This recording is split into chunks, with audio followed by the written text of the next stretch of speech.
YSM news. బొప్పాయి పండ్లు మనకు ఏడాది పొడవునా దాదాపుగా అన్ని సీజన్లలోనూ లభిస్తాయి. ఈ పండ్లు తీయగా ఎంతో రుచిగా ఉంటాయి. బొప్పాయి పండ్లను చాలా మంది ఎంతో ఇష్టంగా తింటుంటారు. ఈ పండ్లను తింటే అనేక ఆరోగ్య ప్రయోజనాలు కలుగుతాయి. బొప్పాయి పండ్ల ముక్కలను ఫ్రూట్ సలాడ్లో వేసి తింటుంటారు. బొప్పాయిని తినడం వల్ల జీర్ణ వ్యవస్థ పనితీరు మెరుగుపడుతుంది, మలబద్ధకం తగ్గుతుంది, గ్యాస్, కడుపు ఉబ్బరం నుంచి ఉపశమనం లభిస్తుంది.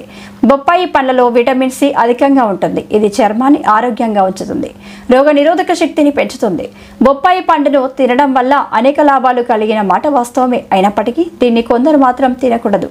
అలర్జీలు ఉన్నవారు బొప్పాయి పండ్లను తినకూడదు. బొప్పాయి పండ్లను అతిగా తిన్నా కూడా అలర్జీలు వస్తాయి. బొప్పాయి పండ్లలో ఉండే ఎంజైమ్ల మోతాదు శరీరంలో ఎక్కువైతే అలర్జీలు వస్తాయి. ముఖ్యంగా శ్వాసకోశ సమస్యలు వస్తాయి.